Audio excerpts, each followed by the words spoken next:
오늘 수요예배 말라기서 5번째 강해입니다.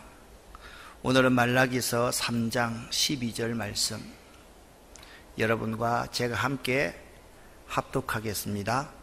너희 땅이 아름다워짐으로 모든 이방인들이 너희를 복되다 하리라. 만군의 여호와의 말이니라. 아멘. 또 쉬운 번역으로 같이 한번 읽어보겠습니다. 그리고 너희 땅이 살기에 좋은 곳이 되어서 모든 나라가 너희를 복받는 자들이라고 부를 것이다. 아멘. 여러분의 땅이 아름다워짐으로 모든 믿지 않는 사람들이 여러분을 복되다라고 선포할 수 있기를 예수 이름으로 간절히 축원합니다. 이 말씀은 만군의 여호와의 말씀입니다. 하나님의 말씀은 1.1획도 변함이 없습니다. 우리 아름다운 교회가 이 땅이 아름다워짐으로 믿지 않는 사람들이 아름다운 교회가 들어와서 우리 지역이 잘 되었다. 이 아름다운 교회는 참 복된 교회다. 아름다운 교회의 교인들은 참 복된 교인들이다. 그렇게 그들이 고백할 수 있기를 여러분과 제가 최선을 다해서 노력해야만 될 것입니다. 말라기서를 여러분과 제가 함께 읽고 있습니다. 말라기서는 4장이 끝인데요, 1장부터 2장까지는 이스라엘 백성들이 여러 가지 의문을 가집니다. 이 여러 가지 의문들에 대한 답변을 3장 1절부터 5절까지 해서 하고 있습니다. 2장 17절 말씀을 보면 이스라엘 백성들이 하나님을 괴롭게 하고도 그들이 뻔뻔스럽게 하나님께 이렇게 말을 합니다. 우리가 어떻게 여호와를 괴롭혀 드렸나이까? 라고 그들은 뻔뻔스럽게 하나님께 항변을 합니다. 그리고서 거기에 끝나면 될 터인데, 이 세상을 한번 보십시오. 정의의 하나님이 어디 있습니까? 도대체 악한 자들이 더 잘 살지 않습니까? 그렇게 하나님 앞에 항변하고 있습니다. 그 이스라엘 백성들의 질문에 대해서 하나님은 3장 1절에 이렇게 대답합니다. 만군의 여호와가 이르노라. 이 말라기서에서는 만군의 여호와가 이르노라 라는 말씀이 반복되고 있습니다. 하나님께서 이렇게 그들에게 말씀하고 있습니다. 보라, 내가 내 사자를 보내리니 그가 내 앞에서 길을 준비하실 것이요, 너희가 간절히 바라는 바 그 메시아가 갑자기 그의 성전에 임하실 것이다. 그 메시아가 너희가 사모하는 바 언약의 사자일 것이다. 이스라엘 백성이 정의의 하나님이 어디 있습니까? 라고 묻고 하나님은 죽으신 것 아닙니까? 라고 질문을 할 때 하나님은 그 백성에게 만군의 여호와가 이르노라. 내가 내 길을 준비할 메시아를 너희에게 보낼 터인데, 그 메시아가 하나님의 성전에 호련히 임하게 될 것이다. 그 메시아를 보면 아하, 내가 그렇게 사모하는 그분이셨구나, 그것을 느끼게 될 것이다. 그렇게 3장 1절에서 말씀을 하고 있습니다. 그런데 이렇게 말씀을 하고 있습니다. 그 메시아가 오시면 누가 그 메시아를 견뎌낼 수 있겠는가? 무슨 말인가 하면, 너무 죄를 많이 지었기 때문에 메시아 앞에 설 자가 없다라는 거예요. 그 메시아는 이런 분이십니다. 용광로의 불과 같고 옷감을 표백하는 잿물과 같을 것이다. 그렇게 말씀하고 있습니다. 그 메시아가 하시는 일은 용광로에서 은을 재련하여 깨끗하게 하시는 사역을 할 것이고, 레위 자손의 더러운 것을, 이 더러운 뱃조가리를 깨끗하게 표백하는 사역을 하는 자같이 이 메시아는 레위 자손을 깨끗게 할 것이다. 그래서 그들을 연단하여 하나님 앞에 의로운 제물을 드리게 하실 분이 그 메시아일 것이다. 그렇게 말씀하고 있습니다. 메시아는 그들에게 와서 두 가지 일을 할 것이다 라고 말씀을 합니다. 첫 번째 메시아가 하는 사역은 뭐냐 하면 심판의 사역을 할 것이다. 그렇게 말씀을 하고 있고, 두 번째는 이 메시아가 하시는 일은 레위 자손을 깨끗게 하실 것이다. 마치 용광로에서 정금과 순수한 은을 만들어내는 것 같이. 집사님 괜찮습니다. 집사님 그냥 그대로 두세요. 괜찮아요. 금과 은을 만드는 것처럼 그렇게 메시아가 그 사역을 할 것이다 라고 말씀하고 있습니다. 자, 메시아가 하는 사역이 두 가지라고 말씀드렸어요. 매우 중요한 사역입니다. 첫 번째는 악인들을 심판하는 사역을 하게 될 것이고, 메시아는 지금까지 제대로 레위 족속의 사역을 감당하지 못하고 있는 레위인들을 깨끗하게 하여서 하나님이 이 레위인들의 의로운 제물을 받게 할 것이다. 그렇게 말씀을 하고 있습니다. 이 레위인들이 어떤 의미가 있는 자들입니까? 베드로전서 2장 5절 말씀을 보면 너희는 왕같은 제사장들이요 라는 말씀이 있습니다. 우리 한 사람 한 사람을 왕같은 제사장으로서 거룩하고 깨끗한 자로 연단하셔서 하나님이 받으실 만한 삶, 바른 신앙생활을 하게 될 것이다. 그래서 여러분 로마서 12장 1절 말씀을 보면 우리가 산 제사, 살아있는 제사가 어떤 제사냐? 너희 몸을 하나님이 기뻐하시는 거룩한 산 제물로 드리는 것이 영적 예배다. 우리가 하나님 앞에 드릴 수 있는 거룩한 살아있는 영적 예배라는 것은 뭐냐? 이런 것이다 라고 말합니다. 첫 번째, 이 세대를 본받지 않는 것이다. 이 세대를 우리가 이 세상, 이 세대를 본받지 않고 산다는 것이 매우 중요합니다. 예수 믿으면서 계속적으로 이 세상적 가치를 따라가는 사람들이 너무 많습니다. 두 번째, 오직 마음을 새롭게 함으로써 변화를 받아야 됩니다. 변화를 받아야 됩니다.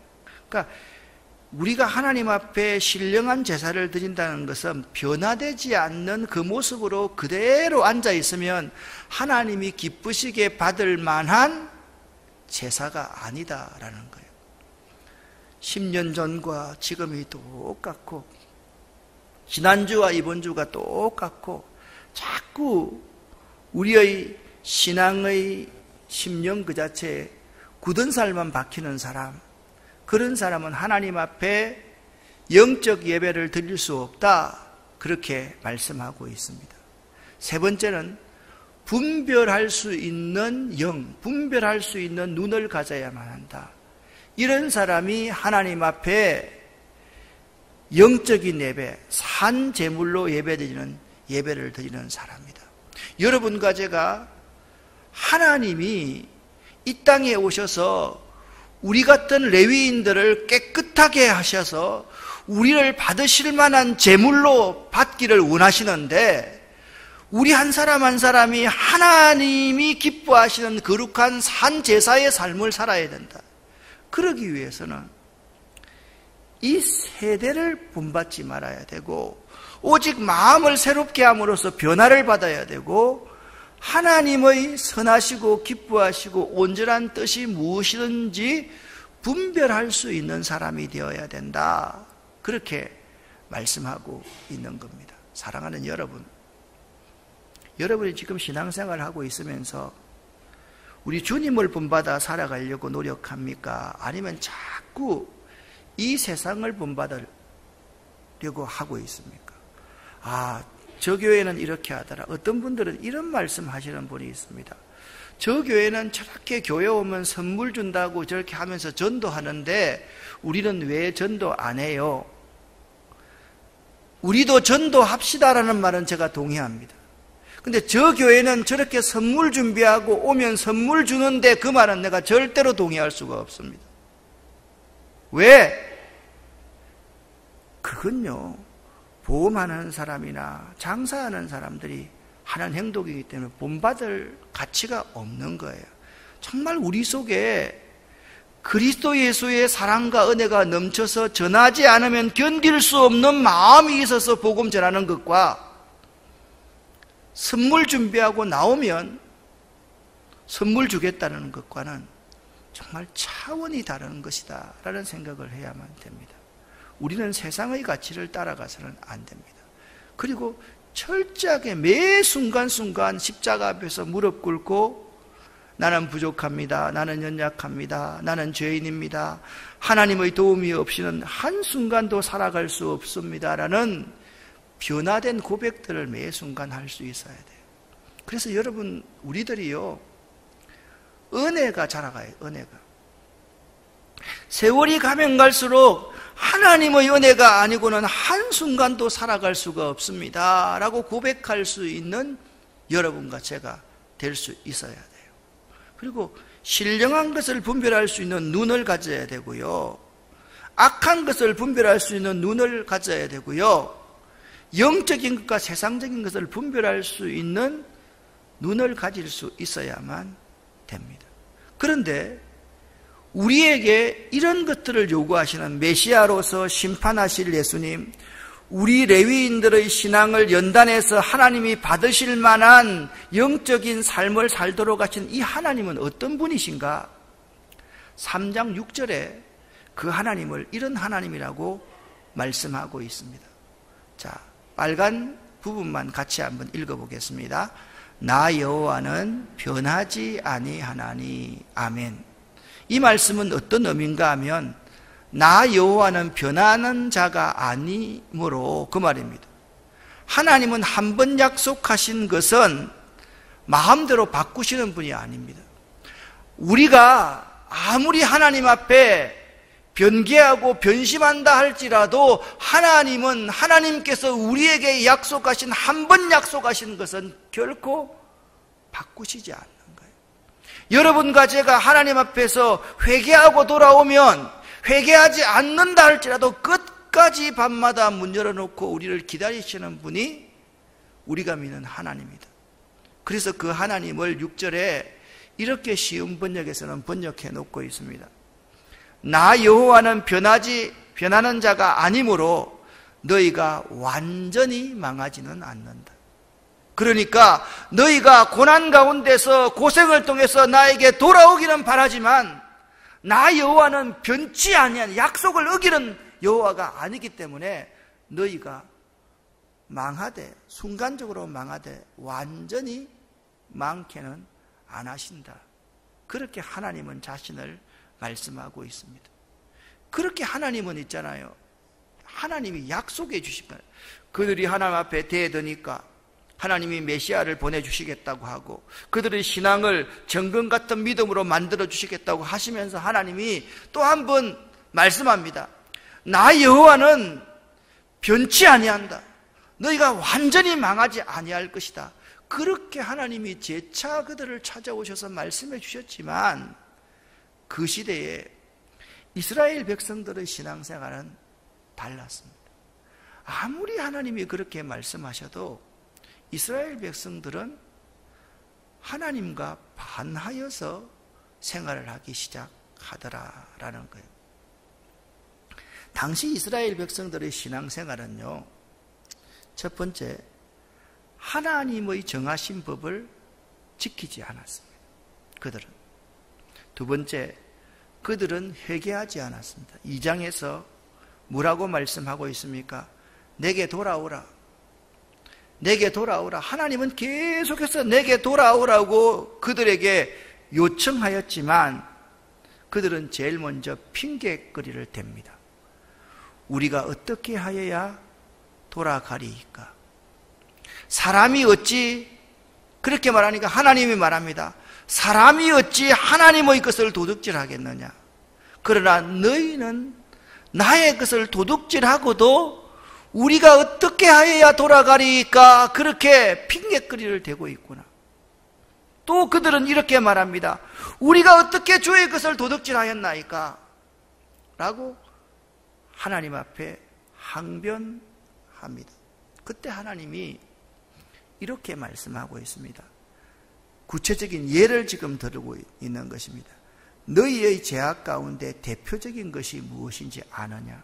그래서 여러분 말라기 3장은 11조 하라, 그 설교는 원칙적으로 아닙니다. 무슨 말씀인가 하면 그들이 하나님의 정하신 법을 지키지 않으니까 하나님이 정하신 법을 지키지 않는 예를 11조와 헌물로 지금 들고 있는 것입니다. 11조와 헌물에 관한 것을 내가 예를 들겠다. 11조가 뭔지 아느냐? 같이 한번 읽어보겠습니다. 11조는 모든 것이 하나님의 것임을 인정하는 것으로 소득의 10분의 1을 바치는 것이며 헌물은 높여 올려 바치는 것이다. 아멘. 하나님이 지금 이 내용을 설명을 하고 있는 거예요. 너희 죄악 가운데 대표적인 것이 뭐냐? 모든 것이 내 것인데 너희는 너희 것을 너희 것이라고 생각한다. 나는 너희들의 액수의 많은 것을 받기를 원하는 것이 아니고 내 앞에 진심으로 무릎 꿇고 공경하면서 나에게 올려드리는 것, 올려서 바치는 것을 내가 원하는데 너희들은 너희가 쓰고 남은 것, 짐승을 드릴 때도 눈먼 것, 병든 것, 너희에게 필요 없는 것을 나에게 주지 않느냐? 하나님은 지금 그 예를 11조와 헌물을 두고 하고 있는 말씀입니다. 하나님이 원하시는 것은, 그들에게 원하시는 것이 무엇입니까? 이 작은 것, 이 기본적인 문제부터 성실하게 수행해 나가기를 원하는 것입니다. 여러분 기억하십시오. 평소에 작은 일에 순종하지 못하는 사람은 큰 일에 절대로 순종하지 못합니다. 평소에 성실하지 못한 사람은 크게 일할 때도 불성실할 수밖에 없다는 사실을 알아야 됩니다. 하나님이 이스라엘 백성에게 정말 원하는 것은 이 작은 일, 아주 기본적인 문제부터라도 성실히 수행하는 자가 되기를 하나님은 바라셨던 겁니다. 그게 뭡니까? 모든 것이 하나님으로부터 말미암았기 때문에 내 모든 것은 누구 것이라고요? 크게 대답 안 하실래요? 하나님의 것입니다. 여러분의 건강도 하나님의 것임을 고백하십니까? 여러분의 가정도 하나님의 것입니까? 여러분의 재물도 하나님의 것입니까? 여러분의 자녀도 하나님의 것입니까? 하나님은 지금 그걸 말씀하고 있는 거예요. 11조를 드리지 않는다, 그걸 말씀하시는 것이 아니라 나를 하나님으로 섬기고 있느냐, 그걸 하나님께서는 지금 말씀하고 있는 거예요. 내가 정말 받고 싶은 것은 너의 마음과 너의 정성과 너의 생명과 너의 정성을 받고 싶은데, 모든 것을 받고 싶은데 너희들은 레위인들이라고 하면서 눈먼 것, 병든 것, 쓸데없는 것을 나에게 쓰레기 처리하듯이 가져왔지 않느냐, 그렇게 말씀하고 있습니다. 오늘날 여러분 가만히 한번 생각해 보세요. 자, 얼마 전에 헌금 말하는 거 아닙니다, 여러분. 절기헌금을 드렸습니다. 지난주에 부활절 헌금입니다. 여러분 정말 부활절 헌금을 하나님 앞에 드렸는데, 죄송합니다, 액수를 말해서 5,000원, 10,000원 이렇게 드렸다고 생각을 해봅시다. 10만 원 드렸다고 생각합시다. 여러분이 만약 저를 대접한다고 하면 10,000원 가지고 저를 대접할 수 있겠습니까? 여러분과 우리 부부 둘, 여러분 부부 둘 하면 최소한 5만 원 이상은, 진짜 이 근처에서 가난한 거 먹어도 5만 원 이상 들 겁니다. 그런데 우리들이, 나는 여러분 절기헌금 얼마 한지 모릅니다. 근데 정말 이 부활, 나를 위해서 부활했다고 하는 이 절기헌금을 드리면서 5,000원, 10,000원 한다고 하면 여러분과 제가 정말 하나님 앞에 그것을 높여 올려 드리는 것일까요? 아니지 않겠습니까? 지금 하나님은 우리에게 그런 말씀을 하고 있는 거예요. 그러면서 하나님이 그 지적한 것도 안타까워서, 여러분, 내가 원하는 것은 큰 것 아닙니다. 이 사소한 것, 아주 이 기본적인 것, 이 기본 좀 지켜달라고 하는 것입니다 라고 말씀을 하시면서, 지적을 하시면서, 그래도 여러분이 돌이켜 내 뜻에 순종하면 넘치는 복을 여러분에게 베풀 것입니다. 할렐루야. 하나님은 이런 분이세요. 지금 우리가 생각할 때는 하나님이 11조와 헌금을 안 된다고 자꾸 책망하시는 것 같은데, 그게 뭐예요? 기본이라는 거예요. 가장 작은 것이라는 거예요. 그것조차 지키지 않으면서 정말 나를 섬긴다고 말할 수 있느냐? 여러분들이 나의 것을 지금 도둑질하고도 왜 도둑질한다라는 인식을 갖지 못하고 있습니까? 그 말씀을 지금 하고 있으면서 이런 복을 줄게요. 나는 하나님이 너무 좋으신 하나님 같아요. 저 같으면 안 지키면 그냥 한 대 쥐어박을 것 같아요. 그런데 기본도 안 지키고 가장 작은 것도 안 지키면서 하나님 앞에 복 달라고 그러는 거예요. 자기들 죄 때문에 자기들이 그 어려움을 당하고 있으면서 꼭 하나님 때문에 그렇게 당하는 것처럼 생각하고 있더라라는 말입니다. 제가 지난 수요일 날 말씀을 드렸죠. 여러분이 혹시나 여러분의 건강을, 여러분이 관리를 잘못해서 건강을 잃은 사람들은 잘 들으십시오. 하루에 걷기 좀 안 하는 사람, 밥 지나치게 많이 먹는 사람, 생활 불규칙하게 생각하는 사람, 예? 밤 12시까지 텔레비전 보다가 해가 중천에 뜰 때까지 자고, 그렇게 하면서 내 몸이 상했다고 하면, 몸이 상하고 나서 하나님 왜 이러시는 겁니까 도대체? 이렇게 말한다면 정말 그것이 하나님의 잘못이겠습니까?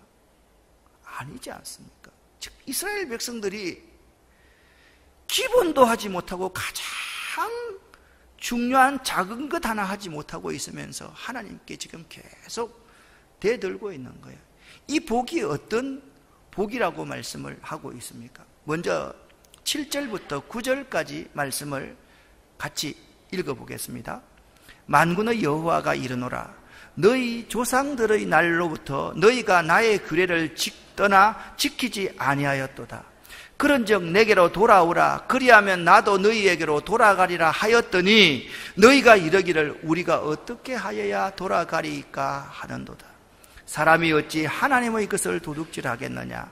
그러나 너희는 나의 것을 도둑질하고도 말하기를 우리가 어떻게 주의 것을 도둑질하였나이까 하는도다. 이는 곧 11조와 봉헌물이라. 너희 곧 온 나라가 나의 것을 도둑질하였으므로 너희가 저주를 받았느니라. 만군의 여호와가 이르노라.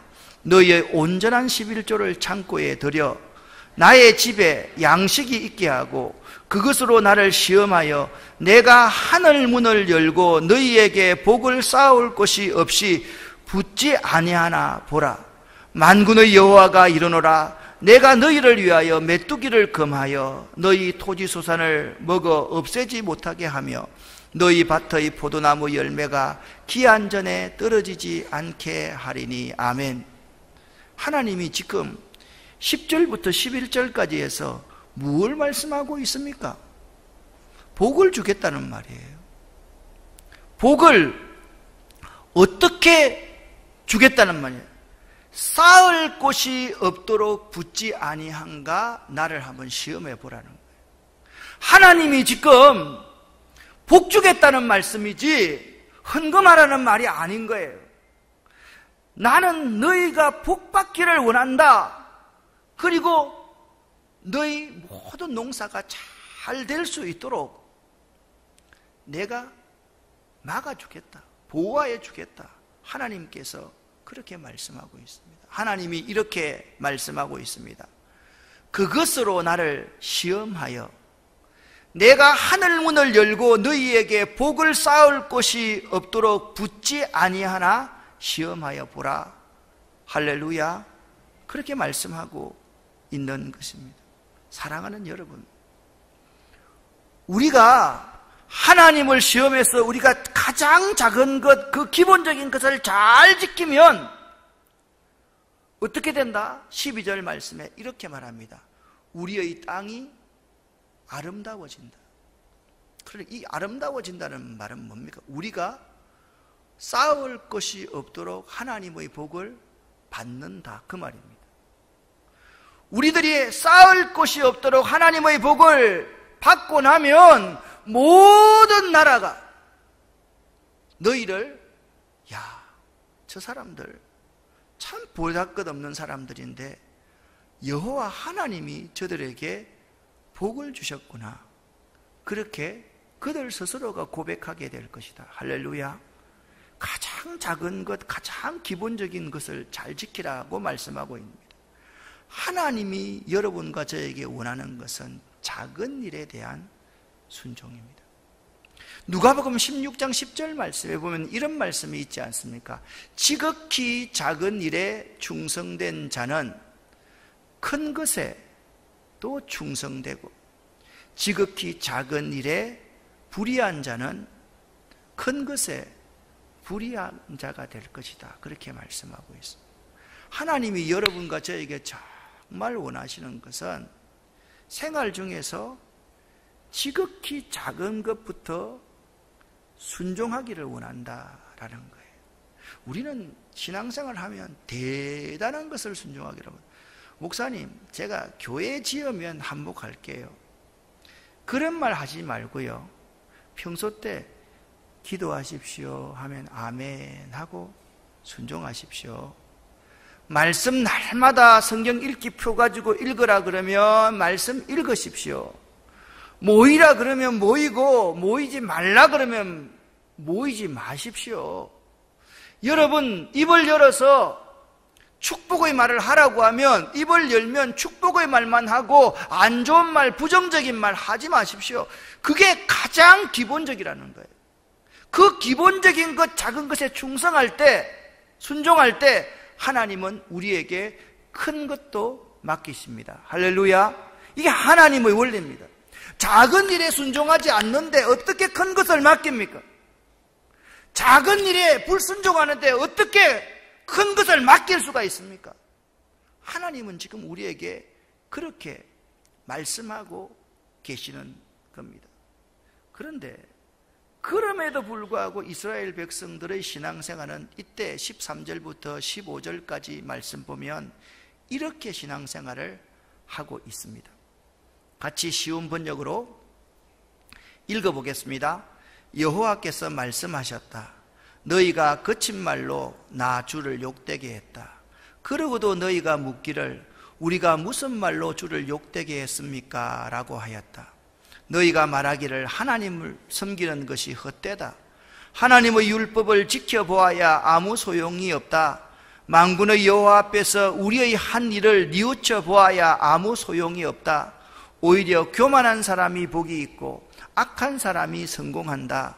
하나님께 도전하는 사람이 화를 면한다 라고 하였다. 제일 먼저 이스라엘 백성들은요, 13절 상반절 말씀을 보면 거친 말, 완악한 말로 하나님을 욕되게 하였다, 그렇게 말해요. 제일 중요한 게 말이 문제예요. 말이. 여러분, 우리 아름다운 교회 교인들은요, 함부로 하나님 앞에 따졌다, 하나님 앞에 대들었다, 이런 말 잘 쓰지 마시기를 간절히 바랍니다. 이게요, 선교단체에 있는 사람들이 큐티 같은 모임하면서 쓰던 버릇이 우리 교회까지 들어와가지고 지금 이렇게 하는 거예요. 하나님 앞에 따졌다, 하나님 앞에 대들었다. 물론 그런 마음이 들 때가 있어요. 되도록이면 우리는 말로 하나님을 욕되게 해서는 안 된다라는 점을 알아야 돼요. 두 번째 13절 하반절 말씀은 그들은 죄를 짓고도 되려 하나님을 시험하고 있는 모습을 볼 수가 있습니다. 우리가 무슨 말로 주를 욕되게 했습니까? 라고 하나님께 대들고 있습니다. 또 14절 말씀을 보십시오. 그들은 믿음이 없는 말을 하고 있습니다. 하나님 잘 믿어봐야 헛것이야. 소용없어. 회개해봐야 소용도 없어. 그게 소용이 있단 말이냐. 교회 열심히 봉사해도 아무 소용이 없더라. 정말 우리가 믿음 없는 말을 할 때가 참 많습니다. 말해요. 힘이 있거든요. 말대로 되거든요. 말은요, 인격이 있거든요. 그래서 말을 잘 해야만 됩니다. 믿음 없는 말을 하는 사람은 믿음 없는 그대로 이루어집니다. 믿음의 말을 하는 사람은요, 이 산을 들어서 바다에 옮겨라 하여도 그대로 될 것이요. 할렐루야. 성경은 분명히 말씀하고 있기 때문에 그렇습니다. 믿음 없는 말을 그들은 하고 있습니다. 마지막 네 번째는요, 그들은 세상적인 가치로 하나님을 대적하고 있습니다. 세상 보십시오. 하나님, 교만한 사람이 잘 되고요, 악한 사람이 성공하잖아요. 우리 같은 사람은 세상에 나가면 아무것도 안 되잖아요. 도리어 하나님께 도전하고 세상을 향해서 당당히 살아가는 사람이 더 잘 되잖아요. 그렇게 세상적인 가치로 하나님을 대적한다는 거예요. 여기 13절부터 15절 말씀을 좀 더 심층적으로 제가 한번 분석을 해봤습니다. 하나님을 대적하는 악한 자들의 특징이 14절, 3절부터 15절에 세 가지로 요약해 볼 수가 있습니다. 첫 번째, 말로서 하나님을 대적합니다. 이 말이 문제입니다. 말이. 같이 한번 읽어 보겠습니다. 말은 사상의 표현이며 인격과 가치관의 표현입니다. 13절의 완악한 말은 건방진 말, 뻔뻔한 말, 교만한 말을 의미하며, 대적한다는 것은 외적 표현이나 내적 태도가 하나님과 하나님의 공동체에 대해 오만불손한 태도를 가지는 것을 뜻합니다. 하나님께서 완악한 말로 자신을 대적하는 것에 대해 꾸짖자, 우리가 주께 무슨 못할 말을 했습니까? 라는 오히려 뻔뻔한 태도로 하나님을 대적합니다. 그래서 여러분, 악한 자들은 처음에 입조심을 안 합니다.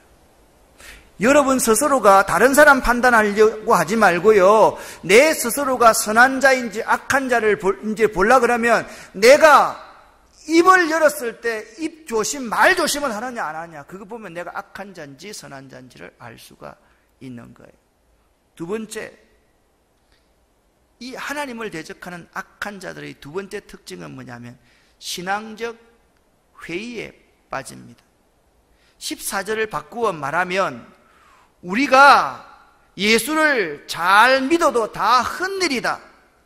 세상의 쾌락을 멀리하는 것이 도대체 우리에게 무슨 유익이 있단 말인가? 라는 의미입니다. 나중에 우리들이 하나님 앞에 섰을 때 제가 하나님을 섬긴 것이 무슨 유익이 있었습니까? 라는 이 완악한 말을 할 기회도 없습니다.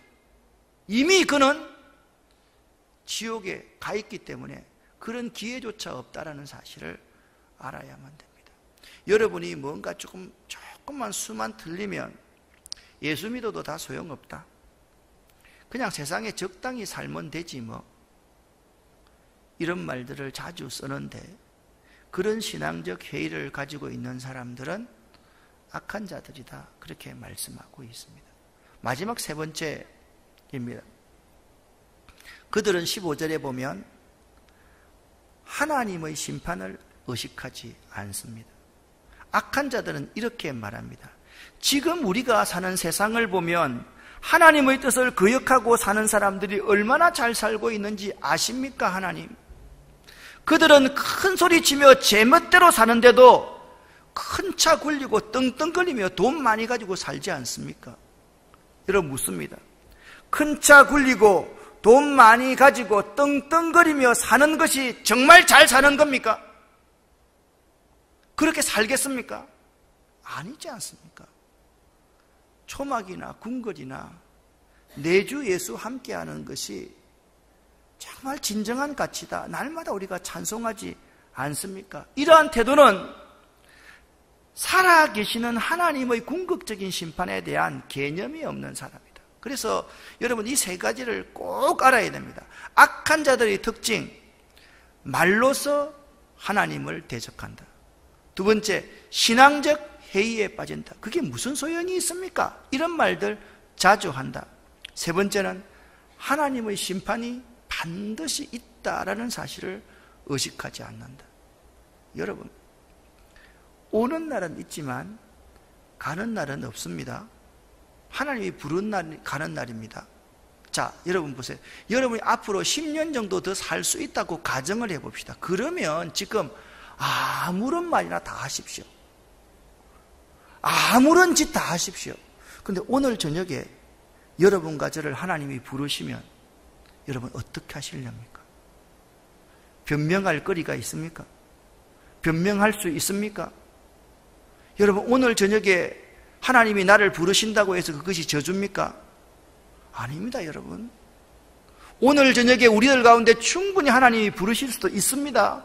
그래서 지금 이 순간 말 조심해야 되고, 지금 이 순간 신앙적 회의가 아니라 확신을 가지고 살아야 되고, 내가 지금 죽는다 해도 하나님의 심판 자리에 섰을 때 어떤 자로 설 것인가가 매우 중요하다는 사실을 여러분과 제가 알아야만 되고, 그 시대의 사람들도 이 가치를 알아야만 되는 겁니다.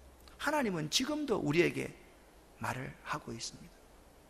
말 조심하고 바른 생각과 바른 가치관을 가지고 살아가기를 원하십니다. 다른 거 아닙니다. 어려운 거 아닙니다. 따라합시다. 말 조심하고 바른 생각 갖고 바른 가치관 갖고 살기를 원하신다. 아멘. 우리가 이걸 알아야 돼요. 하나님이 정말 원하시는 거예요. 여러분 보세요. 수학 공부를 해보면 알아요. 4분의 1 이렇게 하면 이게 분모가 4잖아요. 그죠? 분자가 1이잖아요. 그렇죠, 그죠? 자, 4 대신으로 이게 무한을 엮고 무한대분의 1이 큽니까? 무한대분의 100이 큽니까? 이렇게 물어보면 무한대분의 1도 제로에 수렴하고 무한대분의 100도 제로에 수렴합니다. 제로란 말입니다.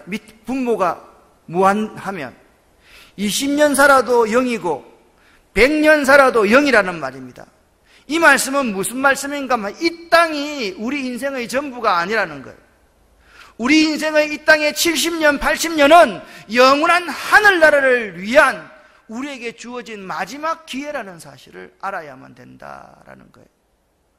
이 땅이 전부 같으면 이렇게 살죠. 그런데 여러분 꼭 기억하십시오. 천국이 있습니다.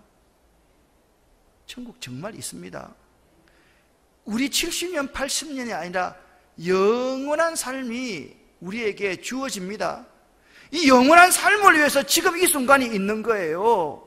그렇기 때문에 이 순간 우리가 해야 될 것은 말 조심하고 바른 생각 갖고 바른 가치관과 세계관 갖고 이 세상을 사는 걸 하나님이 원하신다라는 거예요.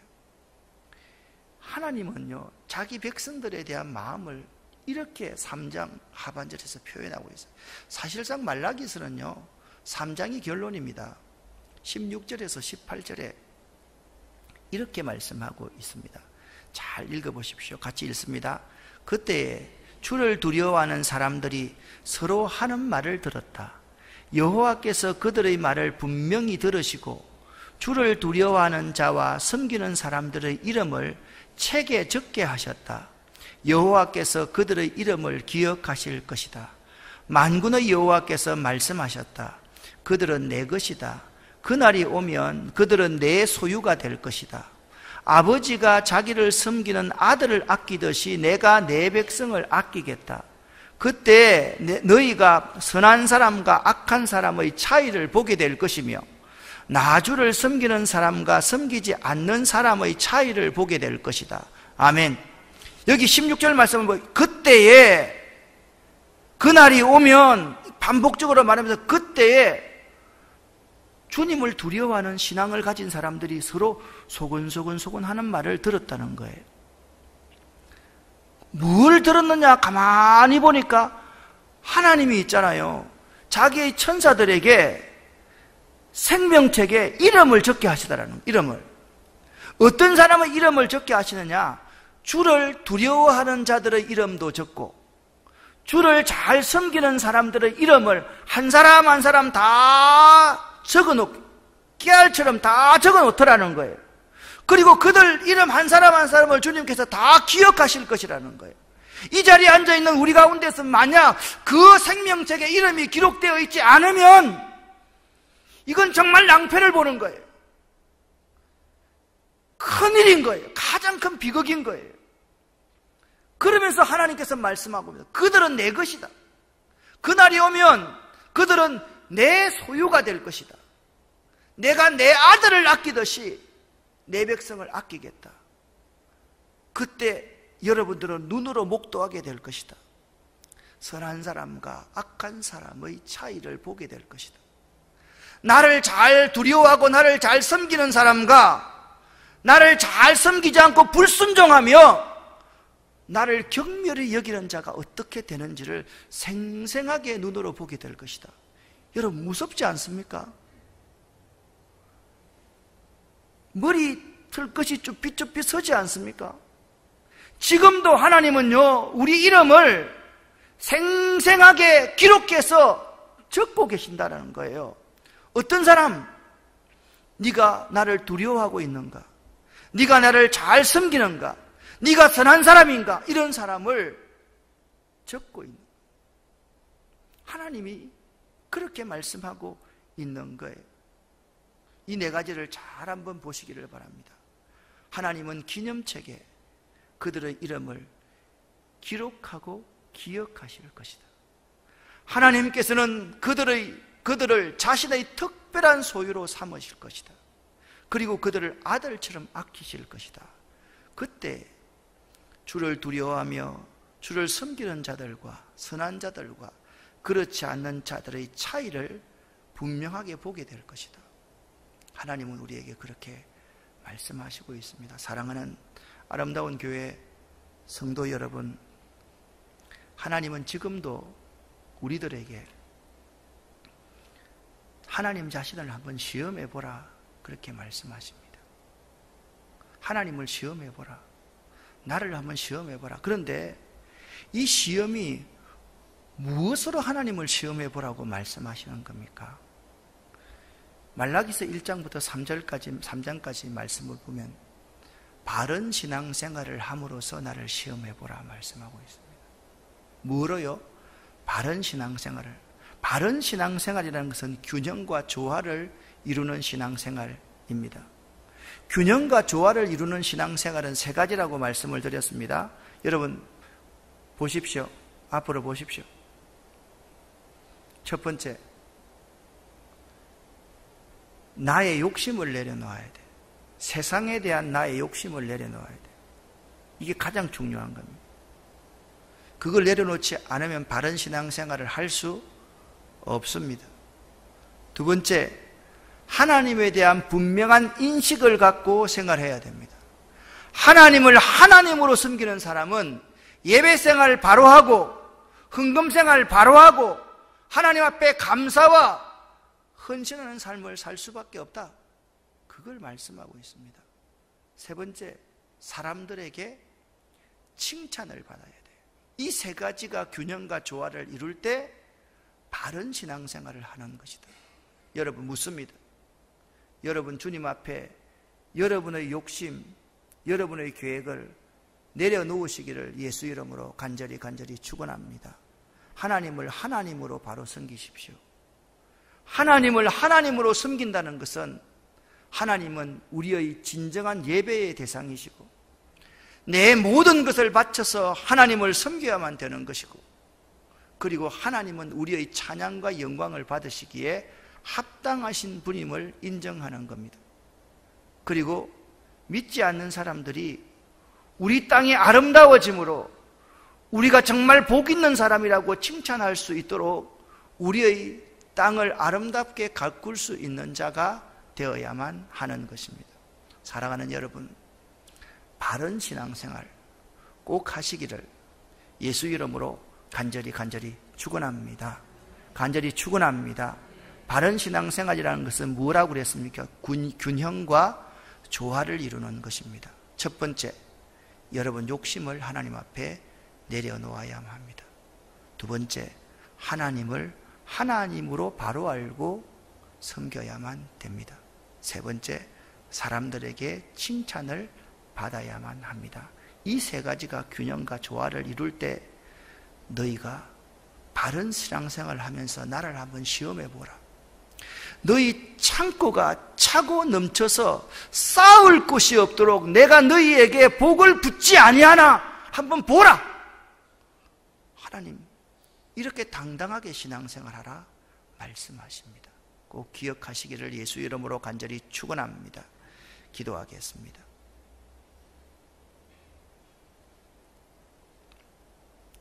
음악을 먼저 틀어주시길 바랍니다. 사랑하는 여러분, 바른 신앙생활을 하실 수 있기를 바랍니다. 바른 신앙생활을 앞에 화면으로 띄워놓겠습니다. 생각 안 나면 보시면서 내가 어느 부분에서 부족한가, 어느 부분에서 균형과 조화가 끼어졌는가 말라기서를 보시면서 생각하면서 기도하고 돌아가시기를 바랍니다. 주여 믿습니다. 고백합니다. 주여 믿습니다. 주여 믿습니다. 주여 믿습니다.